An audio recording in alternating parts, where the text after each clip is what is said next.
کبھی اللہ تعالی شانہ قربانیوں کا نتیجہ آدھ گھنٹے کے بعد نکالتے ہیں، کبھی 10 سال کے بعد، مگر نکالتے ضرور ہیں، اس لیے کہ اللہ کا وعدہ ہے قرآن میں، وَلَا تَهِنُوا وَلَا تَحْزَنُوا، ہمت مت ہارو، جو بھی حالات تم پر آ جائے ہمت مت ہارو، وَلَا تَحْزَنُوا، غم مت کرو، اس لیے کہ ہمارا وعدہ ہے کہ وَأَنْتُمُ الْأَعْلَوْنَ، بلند تو تم ہی رہو گے، وَأَنْتُمْ، تم ہی بلند رہو گے، إِن كُنتُمْ تَعْلَمُونَ، إِن كُنتُم مُؤْمِنِينَ، بس مومن رہو، مومن رہو، دل میں اعتقاد صحیح اور اعمال تمہارے صحیح، دل شکستہ نہ ہو اور غم نہ کرو، دل تمہارا ٹوٹے نہیں، دل شکستہ نہ ہو اور غم نہ کرو، تم ہی غالب رہو گے اگر مومن ہو۔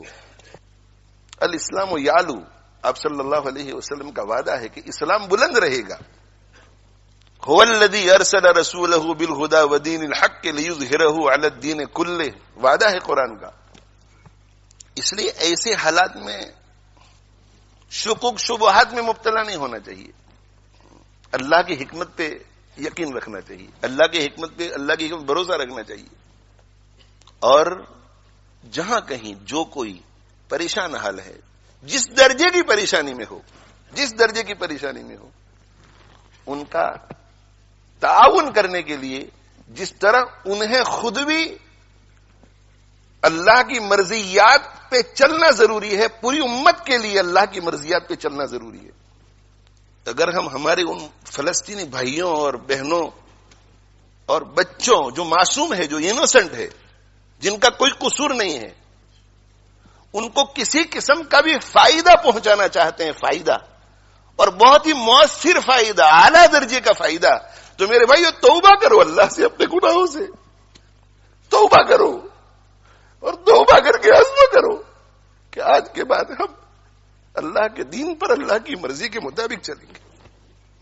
اس سے بڑھ کر دوسرا کوئی مؤثر فائدہ نہیں۔ باقی سارے فوائد اس کے تابع ہیں، یہ قابو میں آیا تو باقی سارے اسباب کام آئیں گے، یہ قابو میں نہیں آیا تو کوئی سبب کام نہیں آئے گا۔ یہ میرا ایمان ہے، اور ہم سب کا ایمان ہونا چاہیے۔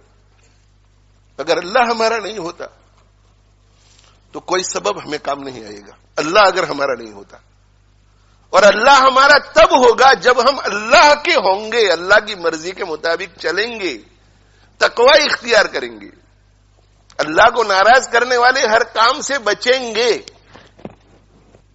سیاسی تقریریں لوگ بہت کرتے ہیں، سیاسی تبصرے لوگ بہت کرتے ہیں، اور موقع بموقع کرنا بھی چاہیے۔ جو اس فیلڈ کے لوگ ہیں، ہماری فیلڈ یہ نہیں ہے، ہماری یہ فیلڈ ہے، ہماری قرآن کی فیلڈ ہے اور سنت رسول کی فیلڈ ہے صلی اللہ علیہ وسلم۔ آپ ایسا مت سمجھے کہ یہاں لیسٹر میں رہ کر کے اگر ہم تقوی اختیار کریں گے تو ان کو کیا فائدہ ہوگا، وہ آپ چھوڑ دیجئے۔ آپ قرآن اور حدیث پر، اللہ کے فرمان اور رسول اللہ صلی اللہ علیہ وسلم کی ارشاد پر یقین کر کے آنکھ بند کر کے کیجئے، پھر آپ دیکھو کہ اللہ تعالی شانہ اپنی قدرت کا مظاہرہ کیسے فرماتے ہیں۔ اللہ نہیں بدلا ہے، اللہ کا قانون بھی نہیں بدلا ہے، اللہ جیسے پہلے تھا آج بھی ویسا ہی ہے۔ اللہ کی حالت میں، اللہ کی شان میں کوئی فرق نہیں آتا، اللہ کے قانون میں، اللہ کے وعدوں میں کوئی فرق نہیں آتا۔ آج بھی ہو جو ابراہیم سا ایمان پیدا، آج بھی ہو جو ابراہیم سا ایمان پیدا، آگ کر سکتی ہے انداز گلستاں پیدا۔ آج بھی اگر ابراہیم علیہ الصلوۃ والسلام جیسا ایمان، ویسا یقین، ویسا بھروسہ اللہ پر، ویسا توکل، ویسا اعتماد ہو، اور ویسا تقوی ہو، ویسا صبر ہو، آج بھی ویسا ذکر ہو، زبانی ذکر بھی ہو، دل بھی جڑا ہوا ہو، آگ کر سکتی ہے انداز گلستاں پیدا، تو آگ باغ بن سکتی ہے آج بھی۔ اسے کہ اللہ کا قانون ایک ہی ہے۔ فضائے بدر پیدا کر، فرشتے تیری نصرت کو اتر سکتے ہیں گردوں میں، قطار اندر قطار اب بھی۔ فضائے بدر پیدا کر، فضائے بدر کیا تھی؟ فضائے بدر ایمان والی تھی، ایمان والی۔ فضائے بدر یقین والی تھی، فضائے بدر اخلاق حمیدہ والی تھی، فضائے بدر شکر والی تھی، صبر والی تھی، فضائے بدر تواضع والی تھی، تواضع والی۔ کتنی تواضع؟ اس قدر تواضع کہ اللہ تعالی شانہ نے فرما دیا تھا کہ ان کا پیچھا کرو تو بھی تمہاری جیت اور ان سے لڑو تو بھی تمہاری جیت. اس کے باوجود بھی سید المرسلین صلی اللہ علیہ وسلم نے گردن اونچی نہیں کی، بلکہ حضرت ابو بکر صدیق رضی اللہ عنہ فرماتے ہیں کہ ہاتھ پھیلا پھیلا کے اللہ سے عاجزی کر رہے تھے، عاجزی کر رہے تھے. فضائے بدر رجوع اللہ، رجوع اللہ. حضرت جی مولانا الیاس صاحب رحمۃ اللہ علیہ ارشاد فرمایا کرتے تھے کہ بندے کو رجوع اللہ اس طرح کرنا چاہیے جیسے ایک لولا، لنگڑا، اندھا، بہرا، گونگا کرے. ایک لولا، لنگڑا، بہرا، اندھا، گونگا، اس کو جب کوئی ضرورت پیش آ جائے تو وہ کتنا رجوع کرے گا اللہ کی طرف، کتنی عاجزی کرے گا.